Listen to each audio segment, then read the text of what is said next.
I, Minerva Hermosa, will report and examine the study about teaching and learning multicultural awareness.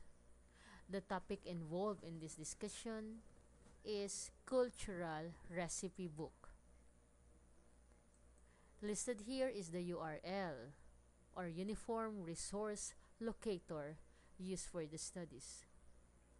iEarn International is the proponent of this activity. The topic Cultural Recipe Book was created by Andrea Ruggiero of Brooklyn, New York, USA, an iEarn International teacher. The students involved are from K5 and grade level 6 to 8. The content areas are language, arts, and social studies. Language because this activity enhances the writing, reading, and listening skills of the students, most especially in English language. Arts because they presented the final project creatively. And lastly, social studies because it developed cultural awareness and enhance critical thinking skills among students. According to the teacher, her goal for this project are to promote cultural development respect among the students, to tie in the social studies curriculum, to promote appreciation of the students' ethnic backgrounds, and to have a cultural celebration. She pointed out that the students' goal for this project are to appreciate their own background, to learn other cultural backgrounds, to learn the historical perspective of specific cultures, and to develop data about cultural recipe book. Some of the highlight of the studies are the following. Student will A. Know how to use database resources such as books, internet sites, videos, resources, and student input. This activity will help students to be knowledgeable about the various skills needed in research. Hopefully, the skills that learned will be used for the betterment of the students. B. Student will understand the importance of collaborative approach. To make this project more meaningful and timely, teacher taught the student to use collaborative approach so that they can communicate anytime. I believe that the key for the success of any activity is for having open line communication of both teachers and students.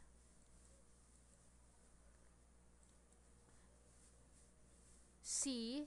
Student will apply time management.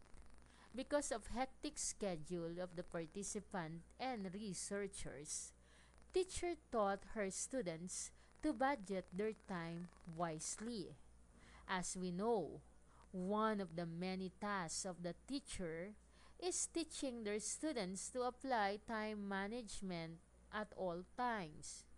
I believe that through this activity, students will learn to value their time and effort so that they will be successful in life. It can be seen in the timetable of this activity. D. Student will appreciate their identity and other culture.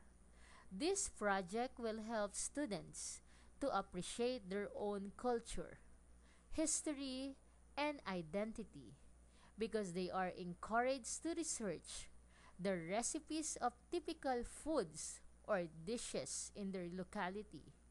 as well as the origin of the ingredients and recipes, and the legends and stories behind them.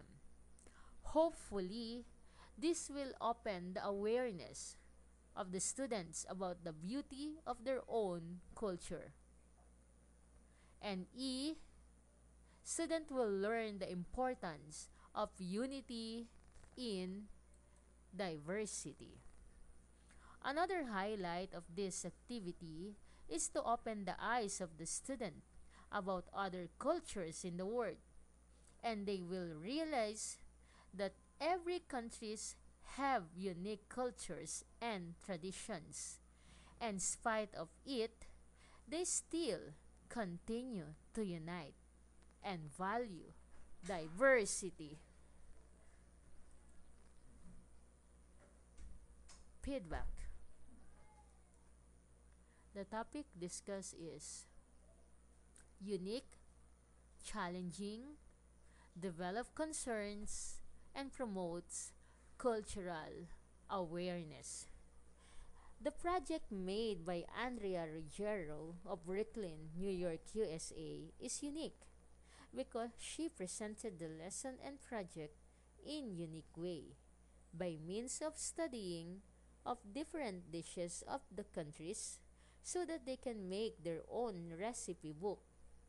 It is also challenging because she presented the lesson in history and culture through the recipe book. Honestly speaking, I felt very surprised and amazed by this project. Through this activity, students will develop concerns about their own identity as an individual, family, and nations. I am very much aware that this undertaking will promote cultural awareness among students because they will know and appreciate their own and other cultures. Comments.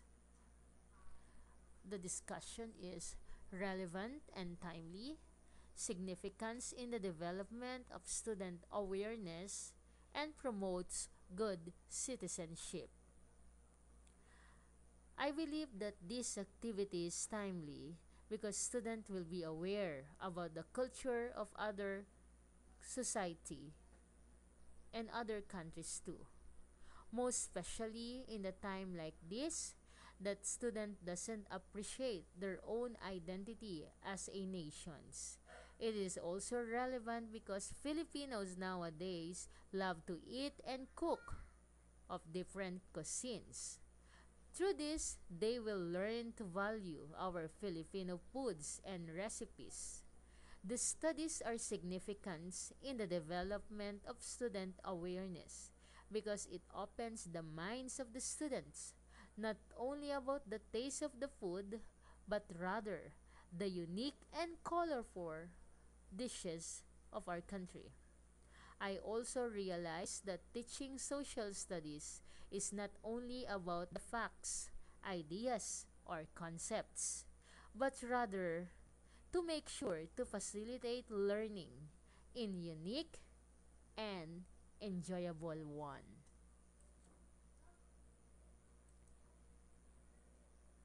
My suggested topic that are related to social studies, society, and culture will be adaptation of our own recipe book. I believe that this kind of activity will help our students to really understand our culture and history.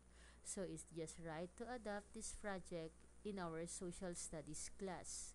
Social studies teachers make some innovation so students will be encouraged to do their own recipe book that will lead to understanding of our identity as a nation and laro ng lahi. Now that the student know the significant roles of the foods in our identity, how about we try to make an activity that is related to iron project?